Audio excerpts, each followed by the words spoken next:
আমন্ত্রণ জানাচ্ছি প্রবাস কণ্ঠ রাতের বুলেটিনে, powered by NZ World Travels. শুরুতে জানাবো আজকের প্রধান শিরোনামগুলো। মালয়েশিয়ার নতুন ন্যূনতম মজুরি 2000 রিঙ্গিত করার দাবি। আন্দোলনে প্রবাসে আটক বাংলাদেশিদের মুক্তির দাবিতে মানববন্ধন। এবং নতুন সরকারের অ্যাকশন শুরু, ছাত্রদের ওপর গুলির হুকুমদাতারা ফাঁসছেন। দেখছিলেন শিরোনাম, এবার বিস্তারিত। সর্বোচ্চ ছাড়ে সেরা অফারে বিমান টিকিটের নিশ্চয়তা দিচ্ছে এনজেড ওয়ার্ল্ড। বিশ্বের যে কোনো স্থানে আন্তর্জাতিক বা অভ্যন্তরীণ রুটের বিমান টিকিটের জন্য আজই চলে আসুন এনজেডে। আপনাদের সেবায় 24 ঘন্টা তৎপর এনজেডের একঝাঁক দক্ষ তরুণ কর্মী। স্ক্রিনে দেখানো নাম্বারেও যোগাযোগ করতে পারেন আমাদের সঙ্গে। এনজেড ওয়ার্ল্ড, বিমান টিকিটের একটি নির্ভরযোগ্য প্রতিষ্ঠান। মালয়েশিয়ান ট্রেডস ইউনিয়ন কংগ্রেস বা এমটিইউসি বলছে, জীবনযাত্রার উচ্চ ব্যয়ের কারণে 1500 রিঙ্গিত ন্যূনতম মজুরি বাস্তবায়ন এখন আর যুক্তিসঙ্গত নয়। এমটিইউসির ভারপ্রাপ্ত সভাপতি মতকার সিওয়াং বলেছেন, সরকার নতুন ন্যূনতম মজুরি হার ঘোষণা করতে বিলম্ব করতে পারে না। এটি অবলম্বে ঘোষণা করা উচিত, কেননা নতুন হারের প্রত্যাশা বেসরকারি খাতের কর্মীদের মধ্যে উদ্বেগ সৃষ্টি করছে। ন্যূনতম মজুরি হারে জীবনযাত্রার ক্রমবর্ধমান ব্যয়সহ বিভিন্ন কারণের জন্য বাড়ানো উচিত। ক্রমবর্ধমান নিম্ন আয়ের কর্মীদের বোঝা সৃষ্টি করছে বর্তমান পরিস্থিতি। রোববার এক বিবৃতিতে তিনি বলেছেন, বর্তমান ন্যূনতম মজুরি 1500 রিঙ্গিত বিভিন্ন দ্রব্যপণ্যের ক্রমবর্ধমান মূল্যের কারণে অযৌক্তিক এবং অপ্রাসঙ্গিক হয়ে দাঁড়িয়েছে। এর আগে ন্যূনতম মজুরি আদেশটি 2022 সালের মে মাসে কার্যকর করা হয়, যেটি আগের 1200 রিঙ্গিত থেকে বাড়িয়ে 1500 রিঙ্গিত নির্ধারণ করা হয়। Kongres Kesatuan Sekerja Malaysia (MTUC) menggesa kerajaan supaya tidak melengahkan pengumuman kadar baharu gaji minimum membabitkan pekerja sektor swasta. Timbalan Presiden MTUC, Maqar Siwang, dilaporkan berkata penantian kadar gaji minimum baharu telah meresahkan golongan pekerja swasta dan pendapatan minima sebanyak RM1,500 tidak munasabah serta tidak relevan disebabkan oleh peningkatan kos barangan. মালয়েশিয়ার বর্তমান মানব সম্পদ মন্ত্রী Steven সিম বলেছেন, জাতীয় মজুরি পরামর্শদাতা council বর্তমানে মন্ত্রিসভায় জমা দেওয়ার জন্য প্রস্তাবিত ন্যূনতম মজুরি পরিবর্তনের বিষয়ে একটি প্রতিবেদন তৈরি করছে। স্টিভেন জানান, কাউন্সিল, যার মধ্যে নিয়োগকর্তা, শ্রমিক এবং সরকারের প্রতিনিধিরা রয়েছেন, জুনের শেষের দিকে বিষয়টি আলোচনা করার জন্য একটি বৈঠক করে। মাটকার যোগ করেছেন, নিম্ন আয়ের কর্মীদের আর্থিক সামর্থ্য বিশেষত বেদনাদায়ক হয়ে দাঁড়িয়েছে, কারণ তারা বেতন বৃদ্ধি ছাড়াই বর্তমানে যে ভবিষ্যতের মুখোমুখি হচ্ছে সেটি অত্যন্ত বেদনাদায়ক।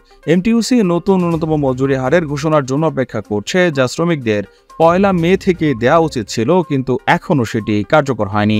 নতুন ন্যূনতম মজুরি হার বেসরকারি খাতের কর্মীদের জীবনযাত্রাকে উন্নত করতে পারে এবং আয় ব্যয়ের ভারসাম্য বজায় রাখতে সহায়তা করবে। শ্রমিকরা তাদের আয় বাড়ানোর জন্য ওভারটাইম কাজ করতে হচ্ছে, যা কোনো মতেই কাম্য নয়। খরচ বাদে বাড়িতে আনা 1300 রিঙ্গিতের মতো যে আয় আসে, সেটি মালয়েশিয়া 60টি দেশের মধ্যে দ্বিতীয় সর্বনিম্ন কর্মজীবনের ভারসাম্য হিসেবে দৃষ্টান্ত স্থাপন করেছে। তিনি যোগ করেছেন, সরকার নতুন ন্যূনতম মজুরি হার নির্ধারণের জন্য পরিচালিত বেশ কয়েকটি গবেষণার ক্ষেত্রে কাজে লাগাতে পারে। তিনি যোগ করেছেন, ব্যাংক নেগারা মালয়েশিয়া, ইউনিসেফ এবং অন্যান্য বেশ কিছু স্বাধীন সংস্থার মতে গবেষণায় দেখা গেছে উপযুক্ত ন্যূনতম মজুরি এখন 2000 রিঙ্গিতের বেশি হওয়া উচিত বলে মনে করছেন এমটিইউসি প্রধান। বৈষম্য বিরোধী ছাত্র আন্দোলনে দেশের মানুষের পাশাপাশি সক্রিয় ছিলেন প্রবাসীরাও। আন্দোলনে নামার ফলে আটক হন তাদের অনেকে। আটক প্রবাসীদের মুক্তির দাবিতে মানববন্ধন করেছে প্রবাসী অধিকার পরিষদ। রোববার জাতীয় প্রেস ক্লাবের সামনে মানববন্ধন করেন তারা। প্রবাসী অধিকার পরিষদের সভাপতি আরব আমিরাত প্রবাসী সালাউদ্দিন বলেন, বিদেশে এম্বাসিগুলো রেখেছে প্রবাসীদের সহযোগিতার জন্য, কিন্তু উল্টো তারা আমাদের প্রতি জুলুম অত্যাচার করেছে। বৈষম্য বিরোধী ছাত্র আন্দোলন চলাকালে আমরাও রেমিটেন্স বন্ধ করার মাধ্যমে অর্থনীতিকে অচল করেছি, যার কারণে সরকার পতন সহজ হয়েছে। দেশের অর্থনীতির চাকা সচল রাখতে আমরা প্রবাসীরা দিনরাত পরিশ্রম করি। অন্তর্বর্তীকালীন সরকারকে অভিবাদন জানিয়ে তিনি বলেন, বর্তমান সরকারের প্রধান উপদেষ্টার সঙ্গে বিভিন্ন দেশের সম্পর্ক অনেক ভালো। দুবাইতে আমাদের 57 জন রেমিটেন্স যোদ্ধাকে আটক করা হয়েছে। অন্তর্বর্তী সরকার প্রধান ও তার উপদেষ্টাদের অনুরোধ করব যত দ্রুত সম্ভব প্রবাসীদের মুক্ত করার জন্য। গত 1 জুলাই থেকে 5 আগস্ট পর্যন্ত বৈষম্য বিরোধী ছাত্র আন্দোলনে শিক্ষার্থী ও সাধারণ মানুষের উপর গুলির ঘটনায় শিগগিরই মামলা করা হচ্ছে। এতে পুলিশ ও রাষ্ট্রের অনেক শীর্ষ ব্যক্তিদের নাম আসতে পারে। নির্দেশদাতা হিসেবে মামলার আসামি হতে পারেন সদ্য পদত্যাগ করা প্রধানমন্ত্রী শেখ হাসিনা সহ তার সরকার ও পুলিশের ঊর্ধ্বতন কর্মকর্তারা। গুলি ও হত্যাকাণ্ডে দোষী পুলিশ কর্মকর্তা ও নির্দেশদাতাদের বিচারের মুখোমুখি করা বৈষম্য বিরোধী ছাত্র আন্দোলনে অংশ নেওয়া শিক্ষার্থীদের অন্যতম দাবি। তাদের দাবির পরিপ্রেক্ষিতে এরই মধ্যে দোষীদের চিহ্নিত করতে তদন্ত শুরু করেছে পুলিশ। পুলিশের দায়িত্বশীল সূত্র জানায়, দায়িত্ব নিয়েই নবনিযুক্ত আইজিপি মোহাম্মদ মইনুল ইসলাম এই ঘটনার তদন্তের ঘোষণা দিয়েছেন। অনেক পুলিশ সদস্য নিজ উদ্যোগে তথ্য দেওয়া শুরু করেছেন। বিশেষ করে ঢাকা মেট্রোপলিটন পুলিশের বিভিন্ন থানার সদস্যরা এই বিষয়ে মুখ খুলছেন। সূত্র জানায়, 5 আগস্ট সরকার পতনের দিন রাতে সারা দেশের বিভিন্ন সরকারি স্থাপনায় হামলা চালানো হয়। হামলা হয় বিভিন্ন থানায়, ঢাকার থানাগুলো বাদ যায়নি। রাজধানীর খিলক্ষেত, আদাবর, যাত্রাবাড়ি, বংশাল, লালবাগ, সূত্রাপুর, উত্তরখান সহ মোট 10টি থানার সব পুলিশ সদস্য এ সময় মৃত্যু ঝুঁকিতে ছিলেন। দুর্বৃত্তদের সঙ্গে প্রায় 5-6 ঘন্টা গোলাগুলির পর মধ্যরাতে রাজারবাগে গিয়ে আশ্রয় নেন তারা। এসব থানার পুলিশ সদস্যরা সবচেয়ে বেশি ক্ষুব্ধ, তাই তারা আগ্রহী হয়ে গুলি নির্দেশদাতাদের বিরুদ্ধে তথ্য দিচ্ছেন।